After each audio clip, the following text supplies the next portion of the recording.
Good morning. Electrician second year ITI trade theory ಕ್ಲಾಸ್ನಲ್ಲಿ ನಿಮಗೆ ಸ್ವಾಗತ ಮಾಡ್ತೀನಿ. ಸೊ ಇವತ್ತು ನಾವು DC ಮೋಟರ್ ಪಾರ್ಟ್ 2ನಲ್ಲಿ ಬಂದು ಕ್ಲಾಸಿಫಿಕೇಷನ್ ಆಫ್ DC ಮೋಟರ್ಸ್, ಜೊತೆಲಿ characteristics of DC motors, losses and efficiency of DC motors, ಇದ್ರ ಬಗ್ಗೆ ಇವತ್ತು ಸ್ಟಡಿ ಮಾಡೋಣ. ಸೊ ಇದರಲ್ಲಿ ಫಸ್ಟಿಗೆ classification of DC motors. So classification of DC ಮೋಟರ್ಸಲ್ಲಿ ಬಂದರೆ so electromagnet type and permanent magnet type fields ಬಗ್ಗೆ ಫಸ್ಟ್ ಕ್ಲಾರಿಫಿಕೇಷನ್ ಆಗುತ್ತೆ. ಇದು ಎಲೆಕ್ಟ್ರೋಮ್ಯಾಗ್ನೆಟ್ ಟೈಪ್ ಫೀಲ್ಡ್, ಇನ್ನೊಂದು permanent magnet field. So usually electromagnetic ಫೀಲ್ಡೇ ಯೂಸ್ ಆಗುತ್ತೆ ಮ್ಯಾಕ್ಸಿಮಮ್ ಆಗಿ. ಸೊ ಇದರಲ್ಲಿ ಬಂದರೆ ಫಸ್ಟು ಜನ್ರೇಟರ್ಸಲ್ಲಿ ಯಾವ ಥರ ಇತ್ತು, separately excited, self excited generators ಯಾವ ಥರ ಇತ್ತಲ್ಲ, ಸೊ ಈ ಥರ separately excited motors, self excited motors. So maximum ಈ ಥರದ್ದು ಯೂಸ್ ಮಾಡ್ತೀವಿ ನಾವು, ಅಂದರೆ ಸೆಪ್ರೇಟ್ಲಿ ಎಕ್ಸೈಟೆಡ್ ಯೂಸ್ ಮಾಡ್ತೀವಿ, ಸೆಲ್ಫ್ ಯೂಸ್ ಮಾಡ್ತೀವಿ. ಸೊ ಡಿಪೆಂಡ್ ಅಪಾನ್ ಕನೆಕ್ಷನ್ ಮೇಲೆ ಡಿಪೆಂಡ್ ಆಗುತ್ತೆ ಅಷ್ಟೇ ಅದು. ಸೊ ಇದರಲ್ಲಿ ಬಂದರೆ ನಾವು ಫಸ್ಟು ಸೀರೀಸ್ ಮೋಟ್ರ್, ಸೊ ಇದು ಆರ್ಮೇಚರು, ಸೊ ಇದು series field. So number of turns ಕಡಿಮೆ ಇರುತ್ತೆ ಸೀರೀಸ್ ಫೀಲ್ಡಲ್ಲಿ. ಸೊ ಅದು ಇಂಡಿವಿಜುವಲ್ ನಾನು ಇಂಡಿವಿಜುವಲ್ ಮಾಡಿದಾಗ ಹೇಳ್ತೀನಿ. ಫಸ್ಟು ಸೆಲ್ಫ್ ಎಕ್ಸೈಟೆಡಲ್ಲಿ ಬಂದರೆ ಸೀರೀಸ್ ಒಂಡ್ ಮೋಟರ್ಸ್, ಶಂಟ್ ಒಂಡ್ ಮೋಟರ್, ಇನ್ನೊಂದು ಕಾಂಪೌಂಡ್ ಒಂಡ್ ಮೋಟ್ರ್. ಕಾಂಪೌಂಡಲ್ಲಿ ಬಂದರೆ ಮತ್ತು ಜನ್ರೇಟರ್ಸಲ್ಲಿ ಯಾವ ಥರ ಇತ್ತು, ಲಾಂಗ್ ಶಂಟು, ಶಾರ್ಟ್ ಶಂಟು. ಸೊ ಅದರಲ್ಲಿ ಮತ್ತು ಕ್ಯುಮುಲೇಟಿವ್ ಆ್ಯಂಡ್ ಡಿಫ್ರೆನ್ಷಿಯಲ್ ಕಾಂಪೌಂಡ್ ಜನ್ರೇಟರ್ಸ್ ಕೂಡ ಇದೆ. ಸೊ ಇದು ಲಾಂಗ್ ಶಂಟ್ ಮೋಟ್ರ್, ಇದು ಶಾರ್ಟ್ ಶಂಟ್ ಮೋಟ್ರ್. ಆರ್ಮೇಚರಿಗೆ ಮಾತ್ರ ಪ್ಯಾರಲಲ್ ಆಗಿದೆ ಶಂಟ್ ವೈಂಡಿಂಗ್. ಸೊ ಇಲ್ಲಿ ಆರ್ಮೇಚರ್ ಆ್ಯಂಡ್ ಸೀರೀಸ್ ಫೀಲ್ಡ್ ಎರಡಕ್ಕೂ ಪ್ಯಾರಲಲ್ ಆಗಿದೆ ಶಂಟ್ ವೈಂಡಿಂಗ್. ಸೊ ಹಾಗೆ ಇದಕ್ಕೆ ಲಾಂಗ್ ಶಂಟು, ಶಾರ್ಟ್ ಶಂಟ್ ಅಂತ ಹೇಳ್ತೀವಿ. ಸೊ ಜನ್ರೇಟರ್ನಲ್ಲಿ DC ಜನರೇಟರಲ್ಲಿ ಏನು ಕ್ಲಾಸಿಫಿಕೇಷನ್ ಇದೆ, ಸೊ ಆ್ಯಸ್ ಇಟ್ ಈಸ್ ಕ್ಲಾಸಿಫಿಕೇಷನ್ನು DC ಮೋಟ್ರಲ್ಲೂ ಇರುತ್ತೆ. ಯಾಕಂದರೆ DC machine is it self is a generator, also a motor. So ನೀವು ಅದಕ್ಕೆ ಸಪ್ಲೈ ಕೊಟ್ಟರೆ ಮೋಟ್ರ್ ಆಗುತ್ತೆ, ಅದಕ್ಕೆ ಪ್ರೈಮ್ ಮೂವರ್ ಕನೆಕ್ಟರ್ ಮಾಡಿ ಆರ್ಮೇಚರ್ನ ರನ್ ಮಾಡಿದ್ರೆ ಜನ್ರೇಟರ್ ಕೂಡ ಆಗುತ್ತೆ. ಸೊ ಹಾಗಾಗಿ ಎರಡೂ ಕ್ಲಾಸಿಫಿಕೇಷನಲ್ಲಿ ಏನೂ ಡಿಫ್ರೆನ್ಸ್ ಇಲ್ಲ. ಸೊ ಎರಡೂ ಕೂಡ ಕಾಮನ್ ಕ್ಲಾಸಿಫಿಕೇಷನ್ ಹೊಂದಿದೆ. ಸೊ ನೆಕ್ಸ್ಟ್ ಬಂದರೆ characteristics of DC motors. So DC motor ಕ್ಯಾರೆಕ್ಟರಿಸ್ಟಿಕ್ಸಲ್ಲಿ ನಿಮಗೆಲ್ಲ ಗೊತ್ತಿರೋ ಹಾಗೆ DC ಮೋಟ್ರದ್ದು ಸ್ಪೀಡ್ ಒಂದು inverse proportion to the field ಫ್ಲಕ್ಸ್ಗೆ ಡೈರೆಕ್ಟಾಗಿ ಇನ್ವರ್ಸ್ ಪ್ರಪೋರ್ಷನೇಟ್ ಆಗಿರುತ್ತೆ. ಅಂದರೆ DC ಮೋಟ್ರದ್ದು ಸ್ಪೀಡ್ ಬಂದು ಅದರದ್ದು DC ಫೀಲ್ಡ್ ಪೋಲಲ್ಲಿ ಏನು ಫ್ಲಕ್ಸ್ ಪ್ರೊಡ್ಯೂಸ್ ಆಗುತ್ತೆ ಅದಕ್ಕೆ ಇನ್ವರ್ಸ್ ಪ್ರಪೋರ್ಷನೇಟ್ ಆಗಿರುತ್ತೆ. ಸೊ ಫ್ಲಕ್ಸ್ ಎಷ್ಟು ಕಡಿಮೆ ಪ್ರೊಡ್ಯೂಸ್ ಆಗುತ್ತೋ DC ಪೋಲ್ಸಿಂದ, ಅಂದರೆ ಫೀಲ್ಡ್ ಪೋಲ್ಸಿಂದ ಎಷ್ಟು ಕಡಿಮೆ ಫ್ಲಕ್ಸ್ ಸಿಗುತ್ತೆ ಆರ್ಮೇಚರ್ಗೆ, ಸೊ ಅಷ್ಟು ಜಾಸ್ತಿ ಸ್ಪೀಡ್ ಆರ್ಮೇಚರ್ದು ಇರುತ್ತೆ. ಸೊ ಯಾಕಂದರೆ ಇನ್ವರ್ಸ್ ಪ್ರಪೋರ್ಷನ್ ಅದು. ಸೊ ಫ್ಲಕ್ಸ್ ಕಡಿಮೆ ಇದ್ದರೆ ಸ್ಪೀಡ್ ಜಾಸ್ತಿ ಇರುತ್ತೆ, ಫ್ಲಕ್ಸ್ ಜಾಸ್ತಿ ಇದ್ದರೆ ಸ್ಪೀಡ್ ಕಡಿಮೆ ಇರುತ್ತೆ. ಸೊ ಹಾಗಾಗಿ ಅದು ಆರ್ಮೇಚರ್ ಕರೆಂಟ್ ಮೇಲೆ ಡಿಪೆಂಡ್ ಆಗುತ್ತೆ. ಸೊ ಅಲ್ಲದೆ ಮತ್ತು ಟು ಕಂಟ್ರೋಲ್ ದ ಫ್ಲಕ್ಸ್ ರಿಯೋಸ್ಟಾರ್ಟ್ನ ಯೂಸ್ ಮಾಡ್ತೀವಿ ನಾವು. ಅಂದರೆ ಫೀಲ್ಡ್ ಫ್ಲಕ್ಸ್ನ ನಾವು ಕಂಟ್ರೋಲ್ ಮಾಡೋದಕ್ಕೆ ರಿಯೋಸ್ಟಾರ್ಟ್ ಯೂಸ್ ಮಾಡ್ತೀವಿ. ಸೊ ರಿಯೋಸ್ಟಾರ್ಟ್ನಲ್ಲಿ ನಾವು ಫೀಲ್ಡ್ ಜೊತೆ ಸೀರೀಸಾಗಿ ಕನೆಕ್ಟ್ ಮಾಡಿದಾಗ ಏನಾಗುತ್ತೆ, ಫೀಲ್ಡ್ ಫ್ಲಕ್ಸು ಕಡಿಮೆ ಬರುತ್ತೆ. ಅಂದರೆ ಫೀಲ್ಡಿಗೆ ನಾವು ಎಷ್ಟು ಕಡಿಮೆ ಕರೆಂಟ್ ಇಲ್ಲಿ ಕೊಡ್ತೀವೋ, ಸೊ ಇಲ್ಲಿ ನೀವು ವೋಲ್ಟೇಜ್ ಅಪ್ಲೈ ಮಾಡಿದಾಗ ಆರ್ಮೇಚರಿಗೆ ಮ್ಯಾಕ್ಸಿಮಮ್ ಪ್ಯಾರಲಲ್ ವೋಲ್ಟೇಜ್ ಅಪ್ಲೈ ಆಗುತ್ತೆ. ಸೊ ಫೀಲ್ಡಿಗೆ ಏನಾಗುತ್ತೆ, ಥ್ರೂ ರಿಯೋಸ್ಟಾರ್ಟಿಂದ ಏನಾಗುತ್ತೆ, ಫೀಲ್ಡಿಗೆ ಭಾಳ ಕಡಿಮೆ ವೋಲ್ಟೇಜ್ ಸಿಗುತ್ತೆ ಅಥವಾ ಕಡಿಮೆ ಕರೆಂಟ್ ಸಿಗುತ್ತೆ. ಸೊ ಅವಾಗ ಏನಾಗುತ್ತೆ, ಈ ಫೀಲ್ಡಲ್ಲಿ ಪ್ರೊಡ್ಯೂಸ್ ಆಗೋಂಥ ಫ್ಲಕ್ಸ್ ಕಡಿಮೆ ಆದಾಗ ಏನಾಗುತ್ತೆ, ಇದು ಆರ್ಮೇಚರ್ದು ಸ್ಪೀಡ್ ಜಾಸ್ತಿ ಇರುತ್ತೆ. ಸೊ ನಾವು ಮ್ಯಾಕ್ಸಿಮಮ್ ಸ್ಪೀಡಿಂದ ಮಿನಿಮಮ್ ಸ್ಪೀಡ್ ಬೇಕಂದರೆ ನಮಗೆ, ಸೊ ರಿಯೋಸ್ಟಾರ್ಟ್ ಪೊಸಿಷನ್ನ ನಾವು ಮ್ಯಾಕ್ಸಿಮಮಿಂದ ಮಿನಿಮಮ್ ಮಾಡ್ಕೋಬೇಕು. ಸೊ ಕಡಿಮೆ ಸ್ಪೀಡಿಂದ ಜಾಸ್ತಿ ಸ್ಪೀಡ್ ಬೇಕಂದರೆ ಮಿನಿಮಮ್ ಟು ಮ್ಯಾಕ್ಸಿಮಮ್ ಮಾಡಬೇಕಾಗುತ್ತೆ. So cut in to cutout, cutout to cut in position. So ಅದ್ರ ಮೇಲೆ ನಮ್ಮದು ವೇರಿಯಬಲ್ ಆಫ್ ಸ್ಪೀಡ್ ಡಿಪೆಂಡ್ ಆಗುತ್ತೆ, ಮಿನಿಮಮ್ ಟು ಮ್ಯಾಕ್ಸಿಮಮ್ ಅಥವಾ ಮ್ಯಾಕ್ಸಿಮಮ್ ಟು ಮಿನಿಮಮ್. ಸೊ ಇಲ್ಲಿ ನೀವು ನೋಡ್ಬೋದು ಆರ್ಮೇಚರ್ ಕರೆಂಟ್ ಜೊತೆಯಲ್ಲಿ ಸ್ಪೀಡ್ ಆಫ್ ದ ಆರ್ಮೇಚರ್ ಅದರದ್ದು ಒಂದು ಗ್ರಾಫ್ ಇದೆ. ಸೊ ನೋಡಿ ಇಲ್ಲೇನಾಗುತ್ತೆ ಅಂದರೆ, ಸೊ ಆರ್ಮೇಚರ್ ಸ್ಪೀಡ್ ಇನ್ಕ್ರೀಸ್ ಆದಾಗ ಏನಾಗುತ್ತೆ, ಆರ್ಮೇಚರ್ದು ಕರೆಂಟ್ ಇನ್ಕ್ರೀಸ್ ಆದಾಗೆ ಸ್ಪೀಡ್ ಇನ್ಕ್ರೀಸ್ ಆಗಿದೆ. ಸೊ ಅಟ್ ಒಂದು ಕಾನ್ಸ್ಟೆಂಟ್ ಲೆವೆಲಲ್ಲಿ ಬಂದೇನಾಗಿದೆ, ಸ್ಪೀಡ್ ಕಾನ್ಸ್ಟೆಂಟ್ ಆಗಿದೆ, ಆಮೇಲೆ ಜಸ್ಟ್ ಆರ್ಮೇಚರ್ ಕರೆಂಟ್ ಮಾತ್ರ ಇನ್ಕ್ರೀಸ್ ಆಗ್ತಾ ಹೋಗಿದೆ. So that is depend upon the resistance of the ಏನು ನೀವು ರಿಯೋಸ್ಟಾರ್ಟ್ ಏನು ಯೂಸ್ ಮಾಡಿದ್ದೀರಾ, ಸೊ ಅದ್ರ ಮೇಲೆ ಡಿಪೆಂಡ್ ಆಗುತ್ತೆ ಅದು. ಸೊ ರಿಯೋಸ್ಟಾರ್ಟ್ ರೆಸಿಸ್ಟೆನ್ಸ್ ನೀವು ಎಷ್ಟು ಫಿಕ್ಸ್ ಮಾಡಿದ್ದೀರಾ, ಸೊ ಅಷ್ಟ್ರ ಮೇಲೆ ಸ್ಪೀಡ್ ಕೂಡ ಡಿಪೆಂಡ್ ಆಗುತ್ತೆ. ಸೊ ಅದಾದಮೇಲೆ ಜಸ್ಟ್ ಆರ್ಮೇಚರ್ ಕರೆಂಟ್ ಮಾತ್ರ ಇನ್ಕ್ರೀಸ್ ಆಗುತ್ತೆ, ಸ್ಪೀಡ್ ಮಾತ್ರ ಕಾನ್ಸ್ಟೆಂಟ್ ಇರುತ್ತೆ. ಸೊ ನೀವು ರೆಸಿಸ್ಟೆನ್ಸ್ ಚೇಂಜ್ ಮಾಡಿದಾಗ ಏನಾಗುತ್ತೆ, ಸ್ಪೀಡ್ ಕೂಡ ಚೇಂಜ್ ಆಗುತ್ತೆ. ಯಾಕಂದರೆ ಇಲ್ಲಿ ರೆಸಿಸ್ಟೆನ್ಸ್ ಚೇಂಜ್ ಮಾಡಿದಾಗ ಏನಾಗುತ್ತೆ, ಫೀಲ್ಡಿಗೆ ಸಿಗುವಂಥ ಕರೆಂಟ್ ಕೂಡ ಚೇಂಜ್ ಆಗುತ್ತೆ. ಸೊ ಹಾಗೆ ಅಲ್ಲಿ ಪ್ರೊಡ್ಯೂಸ್ ಆಗೋ ಫ್ಲಕ್ಸ್ ಕೂಡ ಚೇಂಜ್ ಆಗುತ್ತೆ. So the motor speed is inversely proportional to the flux. ಹಾಗಾಗಿ ಸೊ ಫ್ಲಕ್ಸ್ ಚೇಂಜ್ ಆದಾಗ ಸ್ಪೀಡ್ ಕೂಡ ಚೇಂಜ್ ಆಗುತ್ತೆ. ಸೊ ಇದು main basic characteristics of DC motors. So next DC shunt motor characteristics individual ಹೋಗೋಣ ಈಗ. So shunt motor ಕ್ಯಾರೆಕ್ಟರಿಸ್ಟಿಕ್ಸಲ್ಲಿ ನೋಡಿ, first ಇಲ್ಲಿ torque and armature current versus torque ಇದೆ. ಅಂದರೆ torque versus armature current characteristics ಇದು. ಸೊ ಇಲ್ಲೇನಾಗುತ್ತೆ ಅಂದರೆ ಇದು ಶಾರ್ಪ್ ಕರ್ವ್ ಇದೆ. ಸೊ ನಿಮಗೆ ಓಮ್ಸ್ ಲಾದಲ್ಲಿ ಯಾವ ಥರ ವೋಲ್ಟೇಜ್ ವೇರಿ ಮಾಡಿದ್ರೆ ಕರೆಂಟ್ ಕೂಡ ವೇರಿ ಆಗುತ್ತೆ, ಅದೇ ಥರ ಇಲ್ಲಿ ಆರ್ಮೇಚರ್ ಕರೆಂಟ್ ಇನ್ಕ್ರೀಸ್ ಆದಾಗ ಏನಾಗುತ್ತೆ, ಟಾರ್ಕ್ ಕೂಡ ಇನ್ಕ್ರೀಸ್ ಆಗ್ತಾ ಹೋಗುತ್ತೆ. ನೋಡಿ ಶಾರ್ಪ್ ಕರ್ವ್ ಇದೆ, ಶಾರ್ಪ್ ಬೆಂಡ್ ಕರ್ವ್ ಇದು ಶಾರ್ಪ್. ಸೊ ಹಾಗೆ ಆರ್ಮೇಚರ್ ಕರೆಂಟ್ ಎಷ್ಟು ವೇರಿ ಆಗುತ್ತೋ ಅಷ್ಟೇ ಟಾರ್ಕ್ ಕೂಡ ಇನ್ಕ್ರೀಸ್ ಆಗ್ತಾ ಹೋಗುತ್ತೆ. ಸೊ ಇದು ಡಿಸಿ ಶಂಟ್ ಮೋಟರ್ದು torque curve. So next speed versus armature current. So armature current ನೀವು ಇನ್ಕ್ರೀಸ್ ಮಾಡ್ತಾ ಹೋದಾಗ ಏನಾಗುತ್ತೆ, ಸ್ಪೀಡ್ ಡಿಕ್ರೀಸ್ ಆಗ್ತಾ ಬರುತ್ತೆ. ಆರ್ಮೇಚರ್ ಕರೆಂಟ್ ಇನ್ಕ್ರೀಸ್ ಅಂದರೆ ಯಾವ ಥರ ಮಾಡ್ತೀರಾ ನೀವು, ಆರ್ಮೇಚರ್ ಕರೆಂಟ್ ಇನ್ಕ್ರೀಸ್ ಮಾಡಬೇಕಂದ್ರೆ ಅದ್ರ ಮೇಲೆ ಲೋಡ್ ಹಾಕಬೇಕಾಗುತ್ತೆ.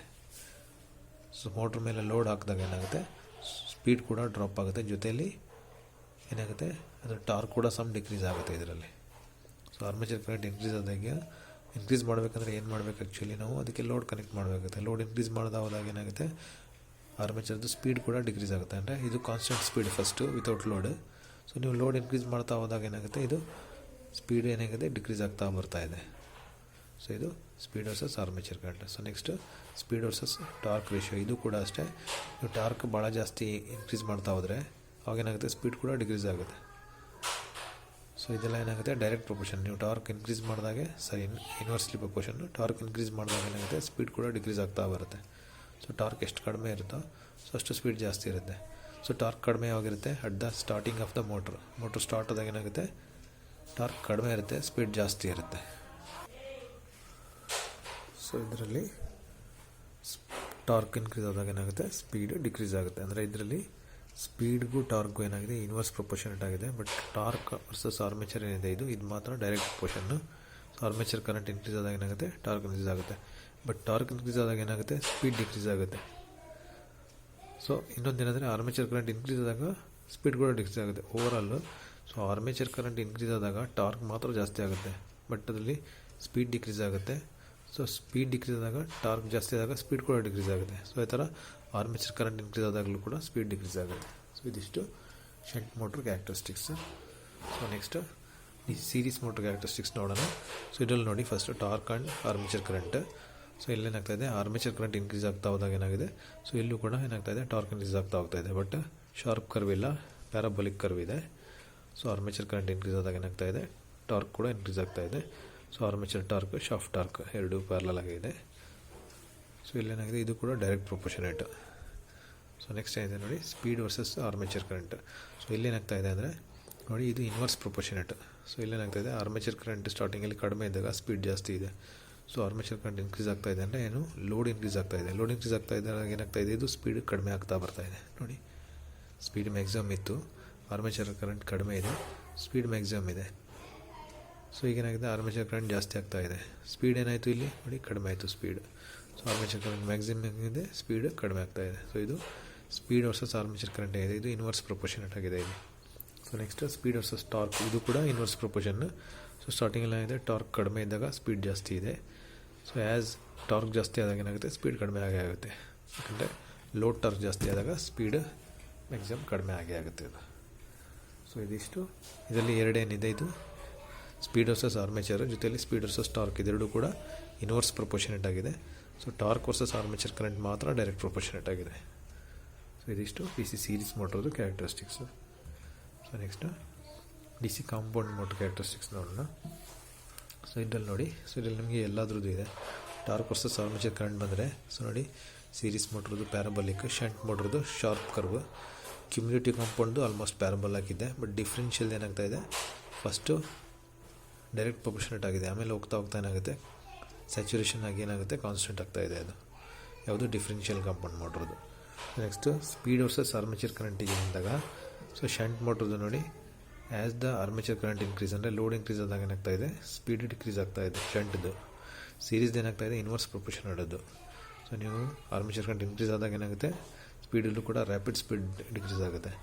ಬಟ್ ಡಿಫ್ರೆನ್ಷಿಯಲಲ್ಲಿ ಏನಾಗುತ್ತೆ, ಆರ್ಮೇಚರ್ ಕರೆಂಟ್ ನೀವು ಎಷ್ಟು ಇನ್ಕ್ರೀಸ್ ಮಾಡ್ತೀರೋ, ಅಂದರೆ ಲೋಡ್ ಎಷ್ಟು ಇನ್ಕ್ರೀಸ್ ಮಾಡ್ತಾ ಹೋಗ್ತೀರಾ, ಸೊ ಅಷ್ಟೇ ಇದರಲ್ಲಿ ಸ್ಪೀಡ್ ಡಿಫ್ರೆನ್ಷಿಯೇಟಲ್ಲಿ ಸ್ಪೀಡ್ ಜಾಸ್ತಿ ಆಗ್ತಾ ಹೋಗುತ್ತೆ. ಸೊ ಹಾಗಾಗಿ ಸೊ ಈ ಒಂದು ಅಪ್ಲಿಕೇಶನ್ನ ಮ್ಯಾಕ್ಸಿಮಮ್ ಯೂಸ್ ಮಾಡಲ್ಲ, ಎಲ್ಲೂ ಲ್ಯಾಬ್ರೇಟರೀಸ್ ಅಪ್ಲಿಕೇಶನ್ಸಲ್ಲಿ ಎಲ್ಲೂ ಯೂಸ್ ಆಗೋಲ್ಲ. ಯಾಕಂದರೆ ನಿಮಗೆ ಲೋಡ್ ಜಾಸ್ತಿ ಆದಾಗ ಸ್ಪೀಡ್ ಜಾಸ್ತಿ ಆಗಬಾರ್ದು. ಆ್ಯಕ್ಚುಲಿ ಕಾನ್ಸ್ಟೆಂಟ್ ಇದ್ದರೆ ಒಳ್ಳೆಯದು, ಬಟ್ ಕಡಿಮೆ ಆದರೂ ತೊಂದರೆ ಇಲ್ಲ, ಬಟ್ ಜಾಸ್ತಿ ಆಗಬಾರ್ದು. ಲೋಡ್ ಜಾಸ್ತಿ ಆದಾಗ ಸ್ಪೀಡ್ ಜಾಸ್ತಿ ಆಗಬಾರ್ದು. So cumulative okay, sum of the ಶಂಟ್ಗಿಂತ ಸ್ವಲ್ಪ ಜಾಸ್ತಿ ಡ್ರಾಪ್ ಆಗ್ತಾಯಿದೆ ಸ್ಪೀಡ್. ಲೋಡ್ ಜಾಸ್ತಿ ಆದಾಗ ನೋಡಿ, ಇಲ್ಲಿ ಶಂಟಲ್ಲಿ ಇಷ್ಟು ಡ್ರಾಪ್ ಆದರೆ ಕ್ಯುಮ್ಯುಲೇಟಿವಲ್ಲಿ ಇನ್ನೂ ಸ್ವಲ್ಪ ಜಾಸ್ತಿ ಡ್ರಾಪ್ ಆಗ್ತಾಯಿದೆ. ಸೊ ಬಟ್ ಕಾನ್ಸ್ಟೆಂಟ್ ಯಾವುದ್ರಲ್ಲೂ ಇರಲ್ಲ. ಸೊ ನೋ ಲೋಡಲ್ಲಿ ಮಾತ್ರ ಕಾನ್ಸ್ಟೆಂಟ್ ಇರುತ್ತೆ. ಅದು ಶಂಟಲ್ಲಿ ಸ್ವಲ್ಪ ಕಾನ್ಸ್ಟೆಂಟ್ಗಿಂತ ಕಡಿಮೆ ಡ್ರಾಪ್ ಆಗ್ತಾ ಇದೆ, ಕ್ಯುಮ್ಯುಲೇಟಿವ್ಲಿ ಇನ್ನೂ ಡ್ರಾಪ್ ಆಗ್ತಾ ಇದೆ, ಸೀರೀಸಲ್ಲಿ ಇನ್ನೂ ಜಾಸ್ತಿ ಡ್ರಾಪ್ ಇದು, ಅಂದರೆ ಡೈರೆಕ್ಟ್ ಇನ್ವರ್ಸ್ ಪ್ರೊಪೋರ್ಷನೇಟ್ ಇದು. ಬಟ್ ಡಿಫ್ರೆನ್ಷಿಯಲಲ್ಲಿ ಏನಾಗ್ತಾ ಇದೆ ನೋಡಿ, ಆರ್ಮೇಚರ್ ಕರೆಂಟ್ ಇನ್ಕ್ರೀಸ್ ಆದಾಗೆ ಇದು ಡಿಫ್ರೆನ್ಷಿಯಲಲ್ಲಿ ಸ್ಪೀಡ್ ಜಾಸ್ತಿ ಆಗ್ತಿದೆ, ಅಂದರೆ ಇದು ಡೈರೆಕ್ಟ್ ಪ್ರೊಪೋರ್ಷನೇಟ್ ಆಗಿದೆ ಆರ್ಮೇಚರ್ ಕರೆಂಟ್ಗೆ. ಸ್ಪೀಡು ಡಿಫ್ರೆನ್ಷಿಯಲ್ ಮೋಟಲ್ಲಿ ಮಾತ್ರ ಡೈರೆಕ್ಟ್ ಪ್ರೊಪೋರ್ಷನೇಟ್ ಆಗಿದೆ, ಬಟ್ ಇದನ್ನು ನಾವು ಯೂಸ್ ಮಾಡಲ್ಲ ಈ ಪ್ರೊಪೋರ್ಷನೇಟ್ನ. ಸೊ ನೆಕ್ಸ್ಟ್ ನೋಡಿ, ಸ್ಪೀಡ್ ವರ್ಸಸ್ ಟಾರ್ಕ್.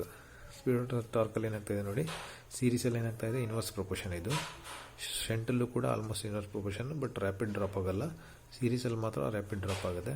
ಡಿಫ್ರೆನ್ಷಿಯಲ್ ಇಲ್ಲೂ ಕೂಡ ಅಷ್ಟೇ, ಟಾರ್ಕ್ ಜಾಸ್ತಿ ಆದಾಗ ಇಲ್ಲೂ ಕೂಡ ಸ್ಪೀಡ್ ಜಾಸ್ತಿ ಆಗ್ತಾಯಿದೆ.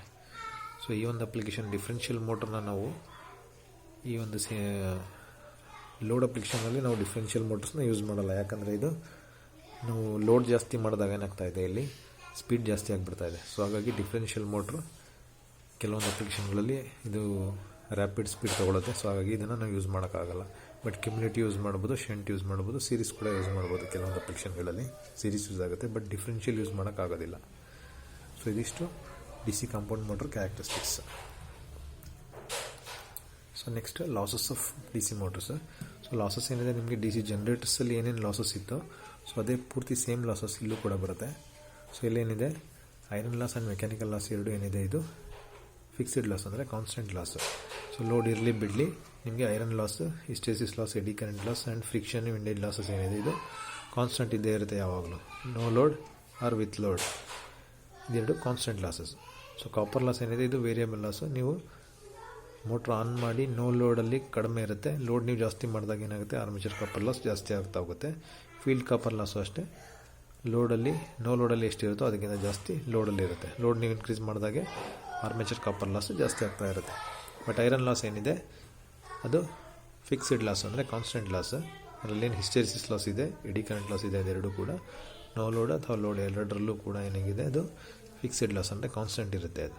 ಇದರ ಮೆಕ್ಯಾನಿಕಲ್ ಲಾಸಲ್ಲಿ friction loss and windage loss ಏನು ಬರ್ತಾಯಿದೆ, ಫ್ರಿಕ್ಷನ್ನು ಲೋಡಲ್ಲಿ ಸ್ವಲ್ಪ ಜಾಸ್ತಿ ಆಗ್ಬೋದು, ಬಟ್ ಆದರೂ ಅದು ಅಷ್ಟೊಂದು ನೆಗ್ಲಿಜಿಬಲ್ ಅಮೌಂಟು ಚೇಂಜ್ ಆಗೋದಿಲ್ಲ. ಸೊ ಹಾಗಾಗಿ ಅದು ಕೂಡ ಫಿಕ್ಸ್ಡ್ ಲಾಸ್ ಏನು, friction loss and windage loss.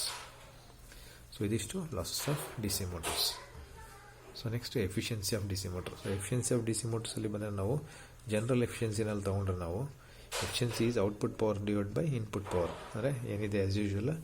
So ಅದೇ ಫಾರ್ಮುಲಾ ಇದೆ, output divide by input power. So ಇದು general efficiency of the D C motor.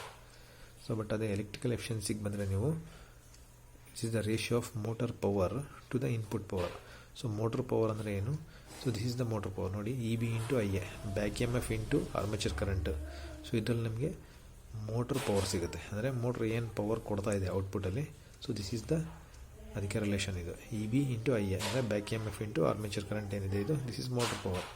So motor input power ಏನಂದರೆ ವಿ ಇಂಟು ಐ, ನೀವೇನು ಇನ್ಪುಟ್ ವೋಲ್ಟೇಜ್ ಅಥವಾ current, input voltage and current ಕೊಟ್ಟಿದ್ದೀರಾ, this is the motor power, input power. ಯಾಕಂದರೆ D ಸಿನಲ್ಲಿ voltage and current ಮಾತ್ರ ಇರುತ್ತೆ, so ಹಾಗೆ V I.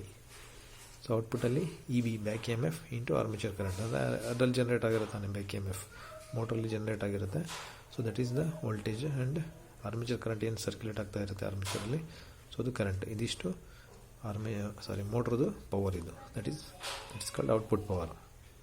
So ಅದನ್ನು ನಾವು ಮೋಟ್ರ್ ಪವರ್ ಅಂತ ಹೇಳ್ತೀವಿ, ಇದನ್ನು ಎಲೆಕ್ಟ್ರಿಕಲ್ ಎಫಿಷಿಯನ್ಸಿ ಅಂತ ಹೇಳ್ತೀವಿ. This is motor power to the ratio of input power. So ಇದನ್ನು ನಾವು ಎಲೆಕ್ಟ್ರಿಕಲ್ ಎಫಿಷಿಯನ್ಸಿ ಅಂತ ಹೇಳ್ತೀವಿ. ಸೊ ಇದಿಷ್ಟು ಇವತ್ತಿನ ಕ್ಲಾಸ್. Thank you all.